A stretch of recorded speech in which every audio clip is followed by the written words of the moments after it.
kábíyèsí ọba wa ti Ilu Iseyin wọ́n ti ṣàlàyé pàtàkì èèyàn tí Chief Dr. Sunday Igboho jẹ́, pàápàá jùlọ ìfọ̀kànbalẹ̀ tí Chief Dr. Sunday Igboho jẹ́ fáwọn tó wà nílùú òyìnbó tó fẹ́ wá sí Nàìjíríà. Ẹ wo bí èmi ní tí tòótọ́ Bayo Black lórúkọ tèmi o, mo kí káàbọ̀ sí ìkànnì Oduduwa Voice TV. Tó bá jẹ́ pé gbà kọ́kọ́ tí ń rè tẹ́yìn bá ṣe ìwé ìkànnì yìí, ẹ má gbàgbé láti bá mi bọ́wọ́ lu subscribe button yẹn, kẹ́ẹ̀dẹ̀ tán notification button yín kó lè máa notify yín tá bá ṣe ń drop new video. Ẹ jọ̀ọ́, kí nìkan tá a fẹ́ gbé yẹ̀wò lórí ètò lénìí? Kí nìkan tá a fẹ́ gbé yẹ̀wò lórí ètò? Kí ló ń trend? Lánàá ní Chief Dr. Sunday Igboho ṣàbẹ̀wò sáàfin Aseyin ti Ilu Iseyin.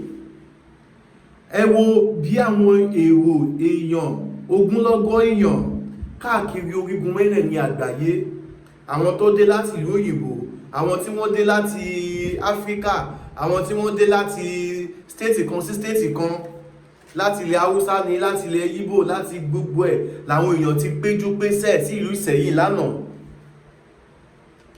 Kí lóhun tí wọ́n dúró dè? Wọ́n ń retí Chief Dr. Sunday Igboho.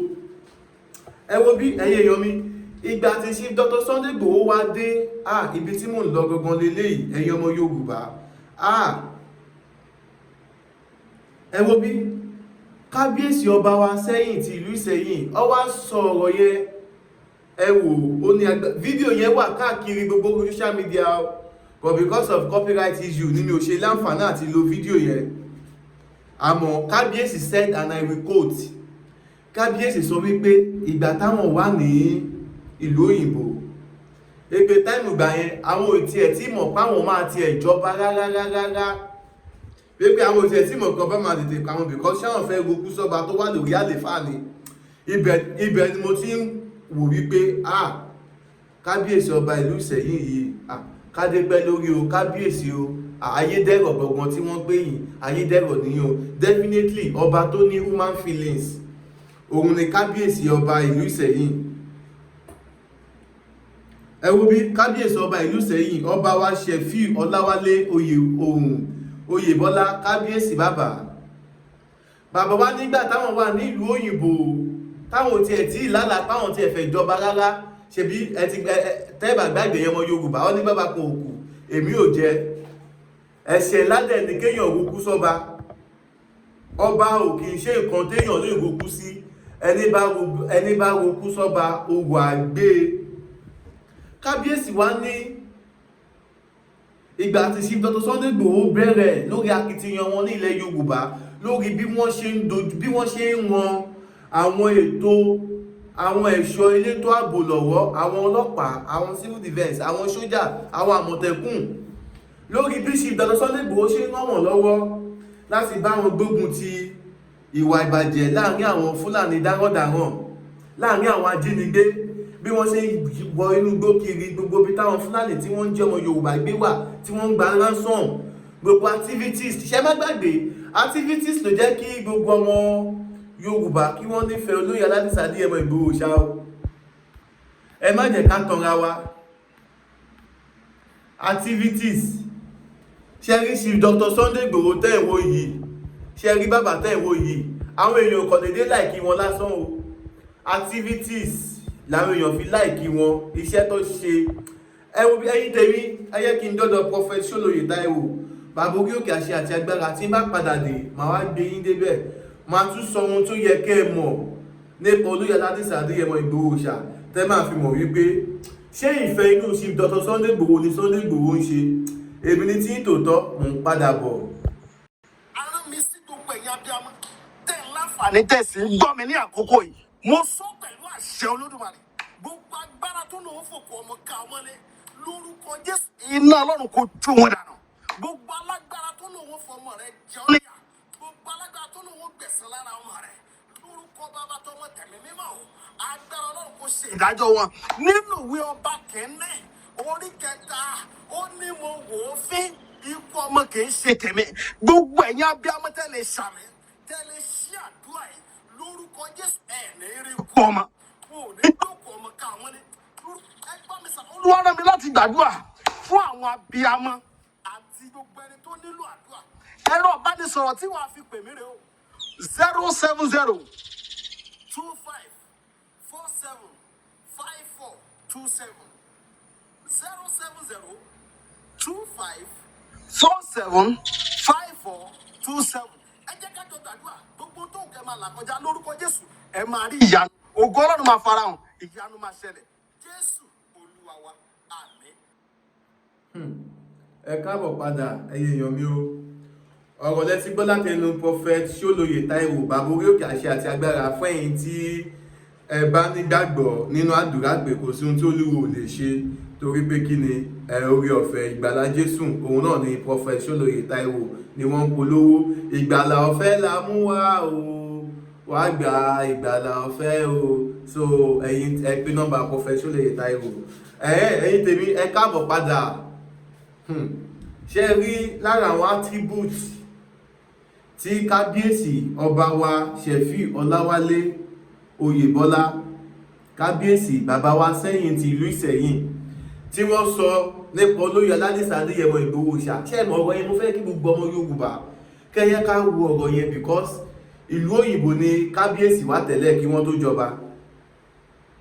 Táìmù ìgbà tí ọ̀rọ̀ insecurity tó dẹ̀ di pé àwọn tó wà ń lóyìnbó wọn lè wá sílé mọ́. Tẹ́bà gbàgbé ẹwọ́n tó ṣẹlẹ̀ sí prophet sí Dr. Fatai Aborode, ẹwọ́n tó ṣẹlẹ̀ sí ìdílé àwọn professor kan tí bàbá wọn wá sílé tó jẹ́ sí pé òkú wọn lọ padà gbé lọ sí US padà. Mi fẹ́ dárúkọ family yẹn mọ́ nítorí mi ò tún fẹ́ rán family yẹn létí. Ẹgbẹ́ ọ̀rọ̀ táwọn family yẹn tí wọ́n sọ wọ́n ṣẹ́ wá sí orílẹ̀-èdè ilẹ̀ Nàìjíríà. Ẹ jọ̀ọ́ àwọn wo ni wọ́n wà nídìí ìjínigbé? Ẹ jọ̀ọ́ ẹ bá wa jáwọ́, ẹ stop ìmájíyàn gbé torí pé kí ni ẹni tó kán lò mọ́ aburú nìkan wà. Àmọ́ kábíyèsí bàbá wa Sẹ́yìn ti Ilu Iseyin ó ní akitiyan olóyè Aládìsá Adéyẹmọ Ìgbòho ṣá táwọn rí gbà yẹn ó ti jẹ́ káwọn láìpẹ́ olóyè pé definitely gbogbo àwọn ọmọ Yorùbá táwọn wà ní ìlú òyìnbó làwọn máa ń sọ wípé tí irú èèyàn báyìí bá fi lè pè mẹ́ta mẹ́rin ní ilẹ̀ Yorùbá ọmọ ìbẹ̀rù bójóre fún àwọn oníṣẹ́ ibi. Ẹni yìí máa ṣe kí ni ó máa bá wa mójútó ètò ààbò ilẹ̀ Yorùbá. Ó máa bá ó rẹ́dì láti ran ọlọ́pàá lọ́wọ́, ó rẹ́dì láti ran sójà lọ́wọ́, ó rẹ́dì láti ran àmọ̀tẹ́kùn lọ́wọ́. Ìdí rèé táwọn èèyàn náà tó ṣe ń dìde láti ran Chief Dr. Sunday Igboho lọ́wọ́. Ẹ má jẹ́ ká tanra wa, onílùú ò ní fẹ́ ó tú. Ẹ jẹ́ ká fi Tinubu síwò èmi àti ẹ. Ṣé tó bá jẹ́ pé wọ́n ni Tinubu ṣé ó máa gbà kí Nàìjíríà pín lórí ẹ? Ẹ jẹ́ ká sọ reality. Àgbéga Nàìjíríà yìí ìfọwọ́sowọ́pọ̀ gbogbo wa la fi lè jẹ́ kí Nàìjíríà ní lọ síwájú. Ọ̀rọ̀ yẹn ni bàbá wa kábíyèsí Aseyin ti Ilu Iseyin.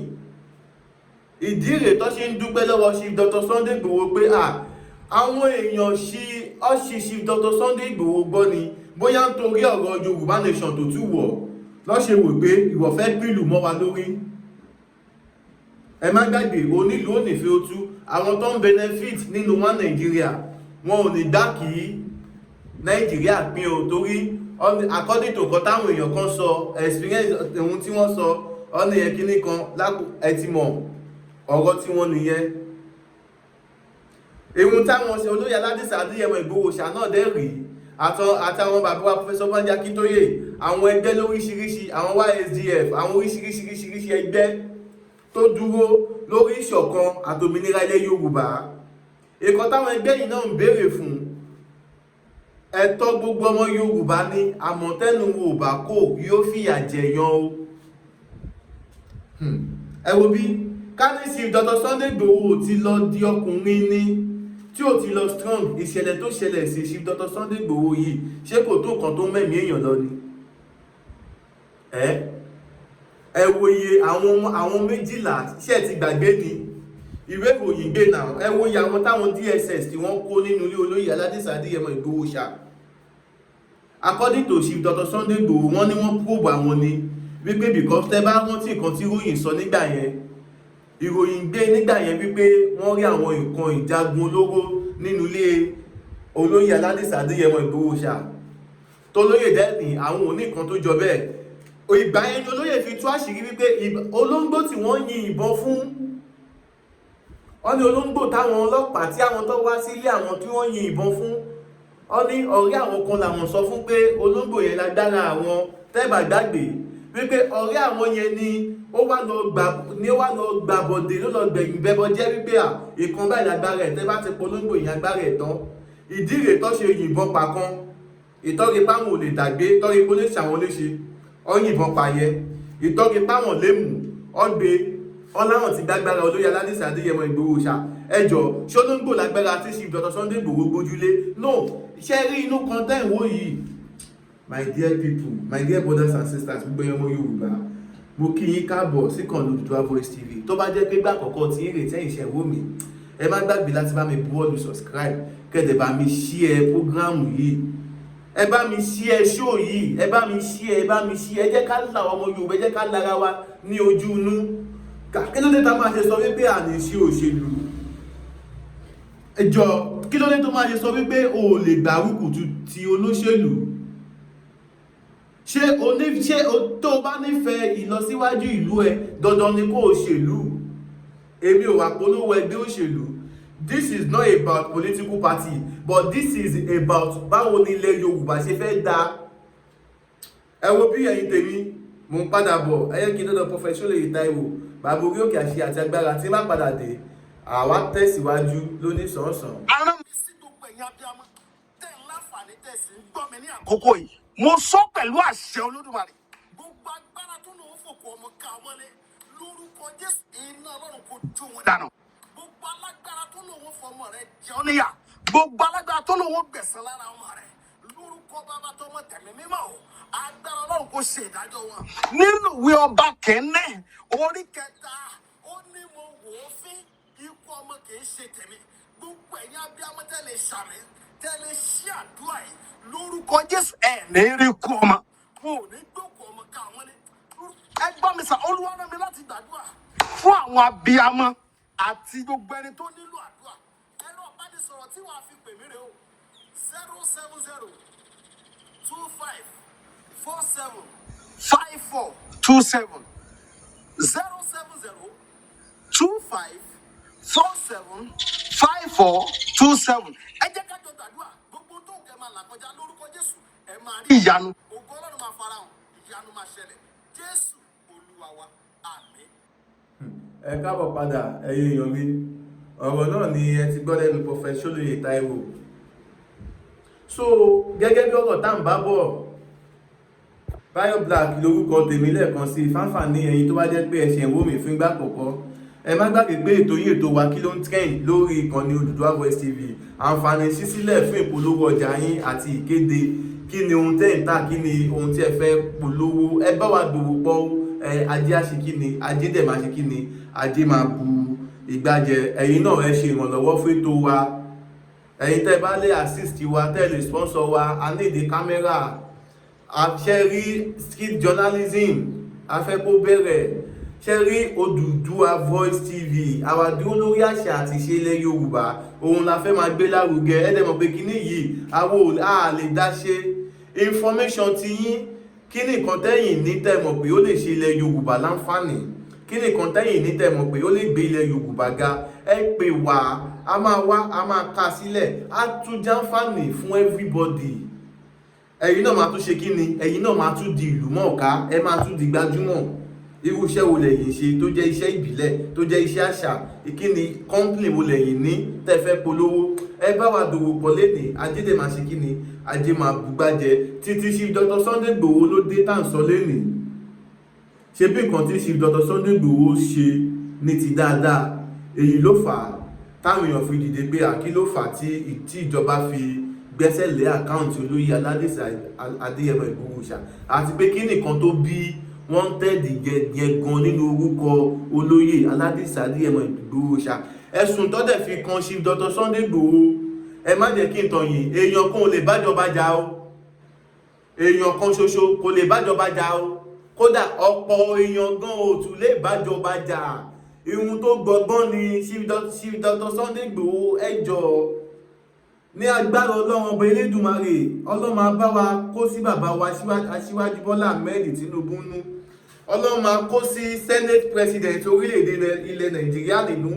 Ọlọ́run máa kó sí Speaker orílẹ̀-èdè ilẹ̀ Nàìjíríà nínú. Ọlọ́run máa kó sí gbogbo àwọn lọ́ba ilẹ̀ Yorùbá nínú. Wọ́n á dìde lórí ọ̀rọ̀ yín because ihun tẹ́ ń béèrè fún abo ilẹ̀ Yorùbá ni ṣóye yín ṣá. Àmọ́ láìsí backup ẹ má jẹ́ ká tanra wa lórí pé kíyà má jẹ́ ọ̀nà Yorùbá rèé o. Àwọn wo ni wọ́n competition against Chief Dr. Sunday Igboho. Ibi tẹ́ fi máa mọ̀ pé ẹgbẹ́ obi ẹ má jẹ́ ká tanra wa. Ẹ má jẹ́ ká tanra wa. Ìṣọ̀kan ọmọ Yorùbá wọn ló ṣe kókó. Táwa bá ti dira wa mú, tá ti ṣe ra wa lọ́kan ààrẹ ṣe bí táwa bá ti ṣe ra wa lọ́kan ṣé bí kulé ò bá pani ṣé tìta lè pani ni. Ẹ̀yin bàbá wa náà lè máa ń pòwe ẹni ẹ̀yìn kùlé lọ́tà wà inú ilé la ṣe ní ń gbé tó ṣe bí òwe ẹ̀yin bàbá o. Ẹjọ́ ṣe rí láìfù yìí òde Ọlọ́run á ṣàánú wa. Ẹ má jẹ́ ká fi ṣeré rárá. Ohun tí ọba wa Sefiu Olawale tí wọ́n tẹ̀ tí mọ̀ pọ́n máa jọba ń gbà yẹn ni wọ́n ti nífẹ̀ẹ́ olóyè Aládésàdéyẹmọ Ìgbòho ṣá. Àmọ́ ìgbà tó wá jọba everything is by constitution abẹ́ òfin láwà. Ẹ má jẹ́ ká tanra wa. Òfin wà ní ilẹ̀ Nàìjíríà tó dájú digbídigbí. Kò dẹ̀ sẹ́ni tó fi ò lè mú. Ẹni tó ń ṣe ìwà ìbàjẹ́ tó ń ṣe nǹkan tí ò dáa ẹ̀yin náà tẹ́ bá mọ owó ẹni bẹ́ẹ̀ lọ rìpọ́ọ̀tù ẹni bẹ́ẹ̀. Tẹ́ bá mọ̀ pé ẹni yóò ìrìn ẹsẹ̀ ó jọ ta fura sí ọ̀daràn o, ó jọ ta fura sí ajínigbé o, ó jọ ta fura sí àwọn tó jẹ́ pé ọmọ ń ní dúdú sínú. But as you understand, but tí yóò bá ní nǹkan pẹ̀lú èèyàn, tí yóò bá ká nǹkan mọ́yàn lọ́wọ́, má rò nǹkan tí ò ń ṣe tèèyàn, má rò mọ́. Ohun tí ó kì í ṣe tèèyàn má ṣe kí ni, má rò mọ́. My dear brother, onílárí kò sẹ́ni tó mọ̀la. Ìwọ náà má torí nǹkan tó fẹ́ jẹ lónìí kó wá lọ hùwà tí ò dáa torí pé kí ni, wo bí ìbùkún Olúwa ní mú ní láì fi làálàá kún o. Èmi ní tí yín tòótọ́ Bayo Black lórúkọ tèmi. Ẹ káàbọ̀ síkànnì Oduduwa Voice TV. Ẹ wò kí ló trend, òun náà ni a pe ètò. Tó bá jẹ́ pé gbà àkọ́kọ́ tí èrè tẹ́ ń ṣe ẹ̀wọ́ mi, ẹ má gbàgbé láti bá mi buwọ́lù subscribe button yẹn, kẹ bá mi share ètò yìí kó lọ káàkiri torí pé kí ni, ètò tó lámìlaka ni. Ẹ̀yin tèmi, ẹ bá mi subscribe, ẹ join community mi, ẹ gbé polówó ọjà yín wá, ẹ bá wa partner, ẹ bá wa dòwò pọ̀. Kí ló ń tẹ̀ ń tà? Ajé abúgbájẹ o. Mo sọ ìmúdúró náà tún dijọ́ mi ọjọ́ orí. Bayo Black lórúkọ tèmi. A ó máa bọ̀bẹ̀ ní ìbẹ̀ṣù àtẹ́lẹsẹ̀ a sì máa bẹ̀nà wò. Gbogbo ẹni bá ní a máa bọ̀ òun náà là ní débá láṣẹ Elédùmarè. Ẹ̀yin tèmi, èmi ní tí ń tòótọ́ Bayo Black lórúkọ tèmi. Mo sọ ìmúdúró náà ire o. Arán mi sí gbogbo ẹ̀yin abiyamọ tẹ́ ń láǹfààní tẹ̀sí ń gbọ́ mi ní àkókò yìí. Mo sọ pẹ̀lú àṣẹ Olódùmarè. Gbogbo agbára tó lò ó fòkò ọmọ ká ọmọlé lórúkọ Jésù iná Ọlọ́run kò jó wọn dànù. Gbogbo alágbára tó lò ó fọmọ rẹ. Gbogbo alágbára tó lò ó gbẹ̀san lára ọmọ rẹ lórúkọ Bàbá tọmọ tẹ̀mí mímọ́ o. Agbára Ọlọ́run kò ṣe ìdájọ́ wọn. Nínú ìwé Ọba kẹ́nẹ́ orí 3 ó ní mo wò ó fín ikú ọmọ kì í ṣe tèmi. Gbogbo ẹ̀yin abiyamọ tẹ́lẹ̀ ṣàmì tẹ́lẹ̀ ṣí àdúrà yìí lórúkọ Jésù ẹ̀ ní rí kú ọmọ. Wọn ò ní gbòkú ọmọ ká wọn lé. Ẹ gbọ́ mi sà, Olúwa rán mi láti gbàdúrà fún àwọn abiyamọ àti gbogbo ẹni tó nílò àdúrà. Ẹ̀rọ ìbánisọ̀rọ̀ tí wàá fi pè mí rè o 070 25 47 5427 070 25 47 5427. Ẹ jẹ́ ká jọ gbàdúrà gbogbo tó kẹ́ máa là kọjá lórúkọ Jésù ẹ máa rí ìyanu, ògo Ọlọ́run máa farahàn, ìyanu máa ṣẹlẹ̀. Jésù Olúwa wa, àmín.